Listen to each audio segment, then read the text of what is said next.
I just wanted to introduce everyone to Ashley Walyukevich. Ashley, if you could raise your hand. Yay! Everyone, Ashley is here on behalf of the Donald J. Trump for Re-election campaign. She is our regional director, and she has been phenomenal since she took that job in terms of keeping in touch. And I recommend that the next chairman and the next chairperson of the next committee keep in touch with her regularly. She's been doing a really outstanding job. And she brought something with her today, which I'd like to read. I know most of you can read, unless you went to Gina Raimondo's schools, which maybe not. But just in case, I'd like to read this, and there's a copy for everyone in here. March 30th, 2019. My fellow Republicans, thank you for attending the 2019 Rhode Island Republican State Central meeting. Your participation in the party's organizational meeting demonstrates your deep commitment to our country and to the great state of Rhode Island. The country has come a long way since my election as president in 2016. After years of economic decline, unemployment is now at its lowest rate in over 50 years. With the rate dropping to 3.9% in Rhode Island alone, of course, we still have a lot of work to do to ensure that our economy continues to expand and benefits all Americans. Rhode Island has played a crucial role in American manufacturing since 1793. I need my glasses. When Slater Mill created the first cotton spinning factory in the United States. Prior to my election in 2016, the manufacturing industry was in a decline in Rhode Island and across the country. That's why I'm fighting hard to negotiate new trade deals that will bring more jobs back to America. Over the last 5 years, Rhode Island has lost more than 1,000 lives to drug overdoses, coming from almost every community in the state. It's why I'm attacking the opioid crisis that has devastated families throughout Rhode Island and across the country. It's also why I'm working so hard to address the crisis on our southern border. While the Democrats and their friends in the media try to obstruct me, that's not me talking, that's the president, and drugs and criminals continue to flow across the border in record numbers, I will never stop fighting to address this emergency until we fully secure our border. Lastly, I'd like to address an issue that has recently emerged in Rhode Island, the fight for the rights of the unborn. In the Republican Party, we cherish the sacred dignity of every human life and will continue to ensure we preserve the precious gift of life and defend our religious liberties.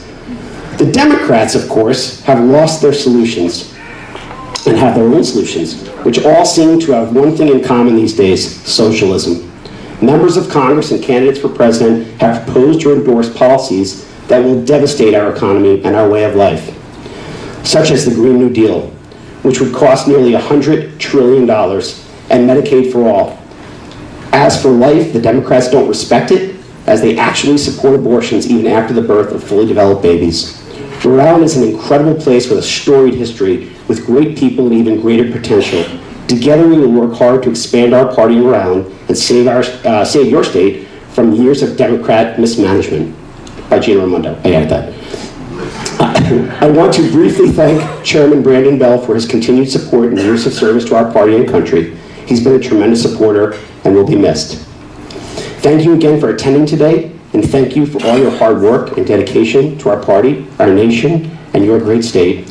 Let's ensure that Rhode Island fulfills her great potential once again under our leadership. God bless you, and God bless Rhode Island. Sincerely, Donald J. Trump, President of the United States.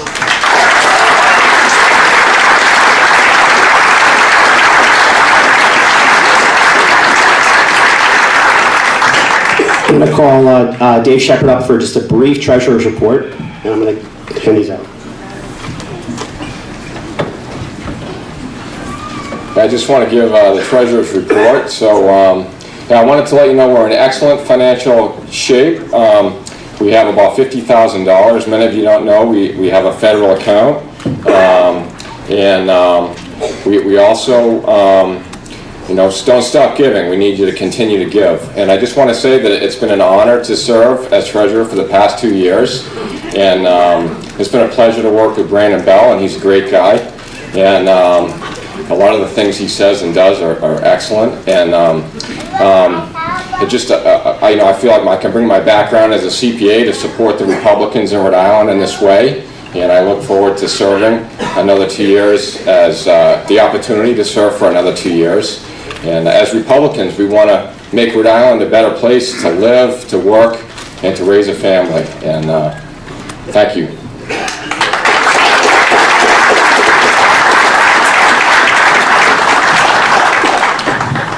Go in reverse order here. So I'm not really sure what more I could say, except if you haven't figured out by now, I did not do this for the last 4 years to make friends. I did it to make a difference, and I think I did. But I didn't do it alone. Thank you. I'll raise my hand when I need applause lines, and then this is stand up. I'll just 2 minutes for a second. I was visible. I think that video was pretty vocal, and I think I had impact. That's important. My goal was simply to afflict and sometimes destroy Democrats across the street over here on Smith Hill. I had a megaphone to the 3rd floor, and I think that's important to keep that message. They need to be held accountable. It's that simple. And that's what we did over the last 4 years. And I didn't do it alone, but that's what we did. We could talk about Ray Gallison, whose our ethics complaint had him lose his job, and he got fined quite a bit of money, should have been more.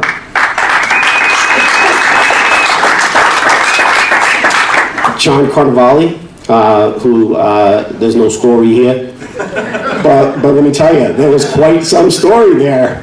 And as a matter of fact, if he's not on home confinement, is he a guest today? Because I have Kevlar on. But he went to prison. It might have been house prison, which was baloney, but he did go to prison as a result of our complaint. So let's send more of them to prison where they belong. No, not all of them do, but just at least the leadership does. So here's the deal. As long as the quote-unquote moderate Democrats are more scared of a Democrat in September than they are of a Republican in November, they will keep moving further to the left. And I can't say enough good things about what our House and Senate caucuses have been doing. They're cohesive under Blake's leadership in the House. They have been cohesive. The Senate has been together. Everyone seems to be on message and making what I believe are the right moves to make a real difference, even in our, what I consider a relatively large phone booth with a big ass megaphone. So,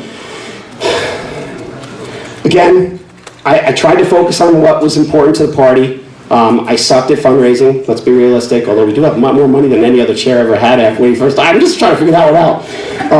But it's a team effort. And again, my goal, so if you guys didn't realize this by now, my goal was to sack the quarterback. And going after leadership is so important. Every once in a while, they had a turnover. Every once in a while, there was a fumble. And once or twice, there was an interception. For example, when Steve Frias won on election night in 2016. Steve Frias won on election night in 2016. A lot of criticism. Why are you challenging Nick Mattiello? Why are you challenging Nick Mattiello? How about, because we got $226 million in car tax relief because we challenged Nick Mattiello. He made that statement in October. He had a press conference in Cranston to say that that was his idea. Why wouldn't he have said that sooner? It was because he was losing that race, besides the fact that he was misspending and breaking the law in the interim. Although the Board of Elections didn't really give him the tough penalties. So at the end of the day, I didn't do this for myself. I didn't do this for a title. Again, I probably made more enemies than friends, but that's okay. I did this for my family. I did this for your families. I did this for you. And in any way, I could not possibly thank everyone, but in any way that you helped, even if you thought it was the most little tiny way, it was meaningful to me. And I'm very grateful for that. I especially want to thank two people, because I know we got to get this election in by 5 o'clock. Steve Frias and Lisa Bell. Why did I pick those two? because I'm not sure which one of the two of them I talked to more over the last 4 years. And what I could say is I'm grateful to both of you for your patience in me. I'm grateful that my wife could pick me out of a lineup maybe by next week. I love you, Lisa Bell.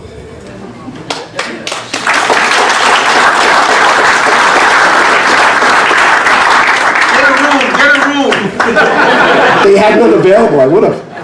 And I gotta say to Steve, I like you a lot. Dumb and Dumber reference, Kathy Gregg, that was a Dumb and Dumber reference, but we're not Dumb and Dumber though. So let's get on with this show here. New business. We have officer elections. I'm going to call up the first committee chair of the Credentials Committee, which met on several occasions, including today. John Harpoodian, who has been, while he's walking, I'll just compliment him a little bit, who's been phenomenal. He's been on the committee for about 78 years, and he's done a phenomenal job in keeping us credentialed. For those of you who don't think we have regular meetings, this is an example of a very orderly standing committee. Come on up, John.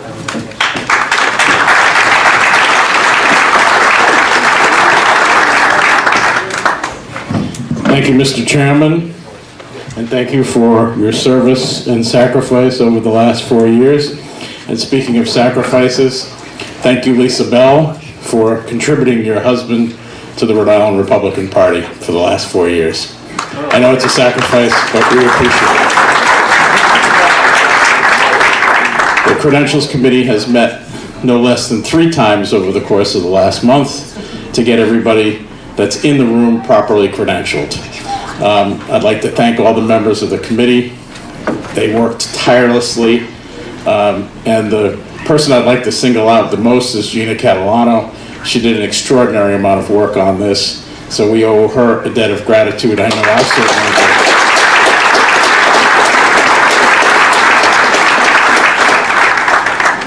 do. With that, the report is complete. Everybody who has one of these wristbands on has been credentialed to vote at this meeting.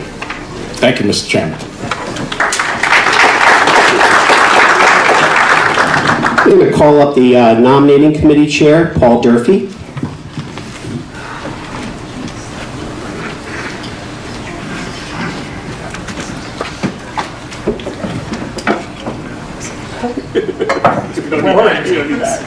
I gotta turn my back here. Good morning. My name is Paul Durfee. I'm the chair of the nominating committee. The nominating committee met on 3 occasions, the 24th, 28th, and again this morning. The results are as follows. For treasurer, David Shepard. For secretary, Will Ritchie. For second chair, David Talon.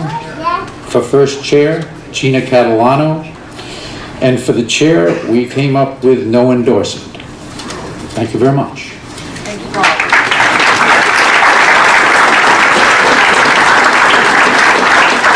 I'm going to call up Steve Fries just to give the executive committee report. The executive committee met on March 14th.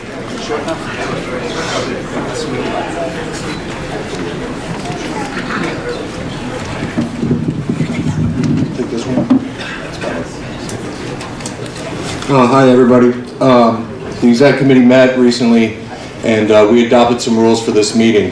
We follow Robert's Rules of Order in general, but due to the fact that we are having an election, we made some modification to the rules. 2 basic modifications are as follows from Robert's Rules.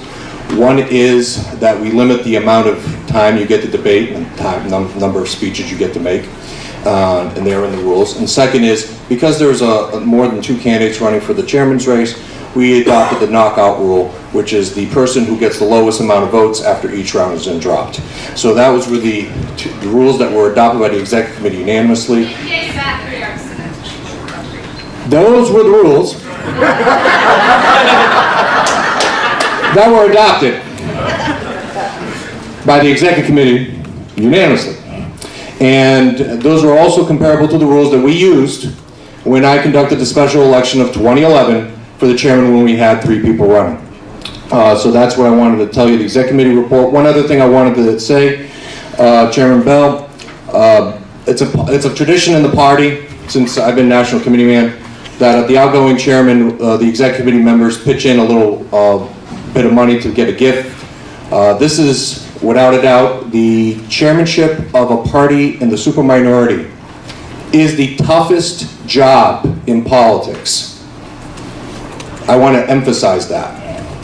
So there's not much we can give you other than our thanks and a parting gift.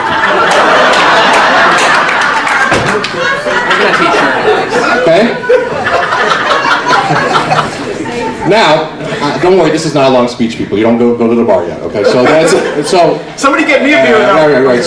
So what we did was I got the chairman in this box a crystal globe for his time and service. He has a crystal microphone coming next week. But there was a problem with the shipping on Amazon and all that other jazz. You'll get it next week. But I wanted to give you the crystal globe because, honestly, I will say this, and I say this objectively. Chairman Bell has been the most effective spokesman of our party since the 1980s with John A. Holmes Jr. Okay?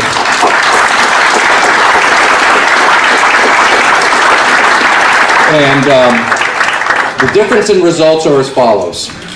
When John Holmes was chairman in the mid-1980s, Ronald Reagan was at the height of his popularity. He was carrying Rhode Island. It's a little bit of a different political climate nationally for us right now.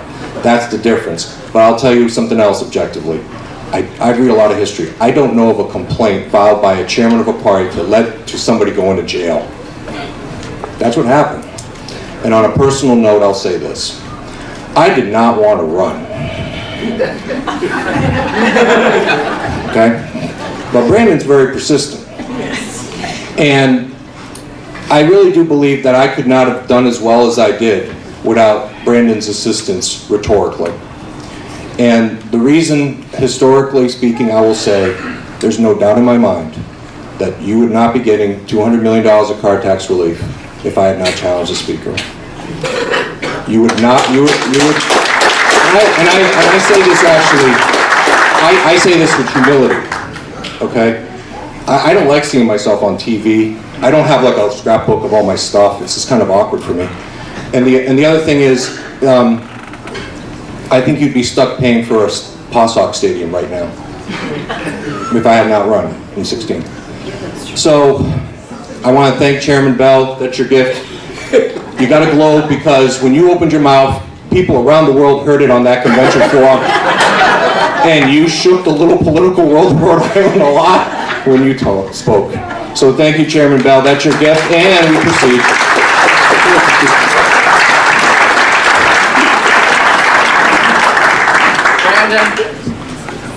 Yes. Mr. Chairman, I move passage of the rules as recommended by the Executive Committee. Second. We have a motion on the floor, and we have a second. The rules, I know everyone received them in advance and have them today, and Will's holding them up. And so there's a motion and a second. Is there any discussion? Hearing none, all in favor say aye. Aye. Opposed? The ayes have it. The rules are passed. So, next order of business, Treasurer's race. is there a waiving of the reading? We already did that. Yep. Evan, did you? Okay. Yeah, we adopted them. Okay. Kind of obvious. All right, you got it. Need to think about the ordinance.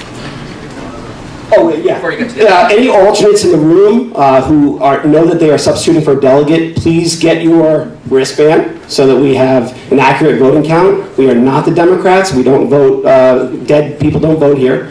So please get that.